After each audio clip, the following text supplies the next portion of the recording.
नमस्कार, सुजाता फॅशन क्रिएशनमध्ये तुमचं खूप खूप मनापासून स्वागत। तर आज आपण बघणार आहोत हाय स्टिच मशीनची माहिती।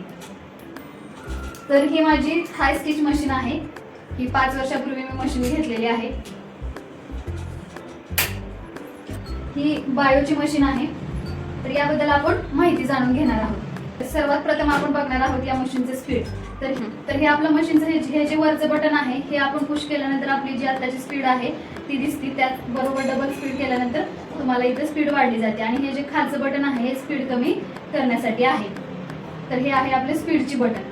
त्यानंतर हे जो आपल्याला दिसत आहे हे बटन, तर यावरती नंबर आहे बघा 0 1 2 3 4 5। तर हे आपले टिप लहान मोठी करण्याचे नंबर आहे 0 1 2 3 4 अशा प्रमाणे 5 पर्यंत आपल्याला टिप मोठी किंवा लहान करण्यासाठीचा हा टिपचा नंबर आहे। त्यानंतर मशीनच्या या पाठीमागच्या बाजूला असा एक रॉड दिलेला असतो। हा रॉड आहे आपला आणि हे धागे ओवण्यासाठी आपल्याला रीळ ओवण्यासाठी 1-2 आपल्याला स्टँड दिलेले आहेत। या दोन्ही स्टँड मधून आपण धागे मशीनला वापरू शकतो। त्यानंतर हे आपलं मशीनचं साइड व्हील आहे आणि आपल्याला बॉबिन भरण्यासाठी बॉबिन व्यवस्थित येण्यासाठी ही स्प्रिंग आहे की यातून आपण दोरा घालून घेतला आणि यामध्ये बॉबिन घातली की बॉबिन एकदम व्यवस्थित आणि छान भरली जाते। त्याचप्रमाणे टिप लॉक करण्यासाठी आपल्याला हा हँडल वापरला जातो। अशा पद्धतीने प्रेशर केल्यानंतर टिप बरोबर आपली लॉक होती, मागे पुढे होती। याचा जो पुढचा पोर्शन आहे तो अशा पद्धतीने आहे जसं आपला साध्या मशीनचा असतो त्याचप्रमाणे हो इथं स्प्रिंग आहे। हे आपलं पहिलं होल, त्यानंतर स्प्रिंग, त्यानंतर हे याला आपण जे हे नथीच्या आकारासारखं दिसतं याला आपण नथ म्हणतो ते आहे।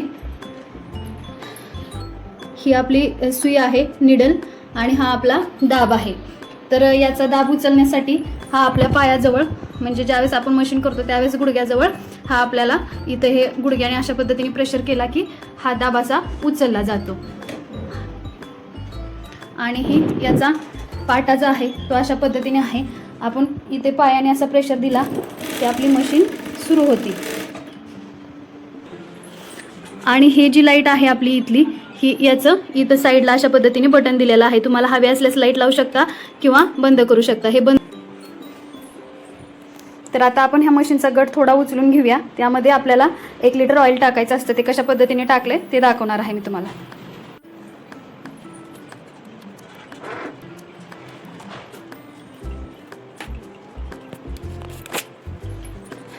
तर हे आपल्या मशीनचं खालचं जे आहे ऑइल टाकण्यासाठीचा तो भाग आहे। यात आपल्याला 1 लिटर बरोबर ऑइल टाकावं लागतं। जो हे इथं वरती हाय आणि लो लिहिलेला आहे हे हाय जे लिहिलेलं आहे ते पूर्ण ऑइलनी कव्हर झालं पाहिजे। अशा पद्धतीने आपल्याला ऑइल टाकायचं आहे। त्यानंतर इथं जो हा काळा दिसतोय हा स्क्रू आहे। ज्यावेळेस आपल्याला हे ऑइल खराब होतं त्यावेळेस हा स्क्रू सैल केला की त्यानंतर यातून ते तेल आपल्याला काढता येतं।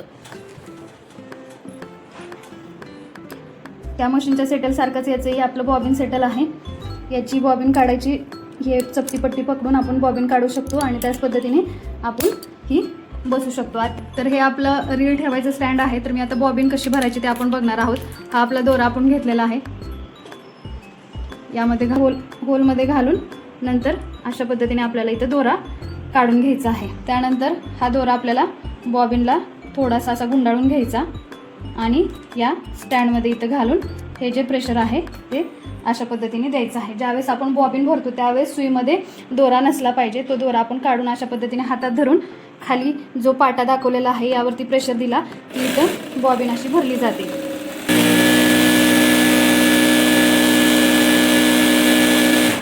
तर ही आपली बॉबिन भरून झालेली आहे। तर आता आपल्याला मशीनमध्ये दोरा कसा ओवायचा ते बघायचं आहे। तर हा दोरा आपल्याला घेऊन इथं जे आपली ही पट्टी आहे या पट्टीच्या ह्या पहिल्या होलमध्ये हा दोरा घालून घ्यायचा। त्यानंतर हे शेवटचं होल आहे त्यामध्ये हा दोरा घालून ठेवायचा। एक आपली पट्टी आहे त्यामधून आपल्याला हा दोरा घालून घ्यायचा। नंतर आपल्या नेहमीप्रमाणे स्प्रिंगमध्ये अडकून घ्यायचा। स्प्रिंगमध्ये अडकल्यानंतर साईडला हा रॉड आहे, या रॉडच्या खालून अशा पद्धतीने दोरा घ्यायचा। नंतर आपल्याला या नथमधून दोरा घालून घ्यायचा आहे आणि नंतर शेवटी आपल्याला या सुईमधून दोरा घालून घ्यायचा आहे। आता आपण धागा घातलेला आहे। हे जे बटन आहे हे बटन आपण प्रेस केलं ना हा की सुई खाली जाते आणि नंतर एकदा प्रेस केल्यानंतर हा बॉबिनचा खालचा दोरा वरती येतो।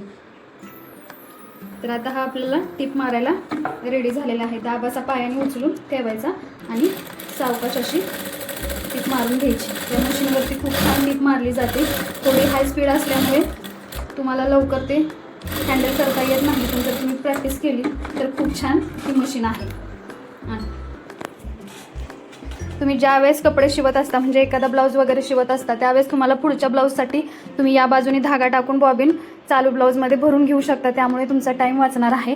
आपलं काम होतं त्यावेळेस पूर्ण दोरा न काढता असा दोरा हा आपल्याला अर्ध्यातून तोडून घ्यायचा आहे, की ज्यावेळेस पुढचा दोरा आपण दुसरा लावणार आहे तो याला गाठ मारून पुढं आपल्याला अशा पद्धतीने ओढून घेता येतो. जास्त वेळ लागत नाही. सेम तसंच बॉबिनलाही आपला बॉबिनचाही इथला दोरा आपण कट करून घ्यायचा आणि वरच्या बाजूलाही थोडा दोरा कट करून घ्यायचा, म्हणजे नंतर नेक्स्ट टाइम ही आपण बॉबिन भरताना इथं दोऱ्याला गाठ मारून पुढे ओढून घेऊ शकतो. या मशीनच्या पाट्याला असं आपल्याला एक बॉबिनचं स्टँड आहे. असे बॉबिनच्या आकाराचे छोटे छोटे कप्पे आहेत. असे 6 बॉबिन बसतील असे हे आपले स्टँडमध्ये कप्पे आहे. इथं तुम्ही तुमचे दाब वगैरे, चॉक, इतर साहित्य ठेवू शकता. तर अशा पद्धतीने ही हाय स्टिच मशीन आहे.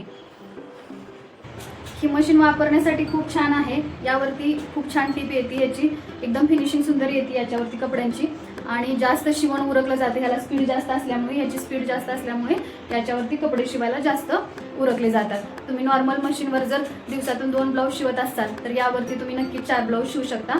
अतिशय सुंदर ही मशीन वापरायला आहे आणि याचा मेंटेनन्सचा खर्च जास्त नाही. याची सुई जास्त वेळा तुटत नाही किंवा याला वारंवार तेल घालणं हाही प्रकार नाही. एकदा तेल घालून तुम्ही 6 महिन्यांनी किंवा त्या हायपासून लो बटनपर्यंत तेल आल्यानंतर बदलू शकता किंवा खराब झाल्यानंतर तुम्ही तेल बदलून दुसरं तेल वापरू शकता. तर अशा पद्धतीची आपली हाय स्टिच मशीनची माहिती आपण आजच्या व्हिडिओमध्ये सांगितलेली आहे. जर तुम्हाला व्हिडिओ हा माझा उपयोगी वाटला असेल तर माझ्या व्हिडिओला लाईक करा आणि अशाच नवीन व्हिडिओसाठी माझ्या चॅनलला सबस्क्राईब करा. थँक्यू.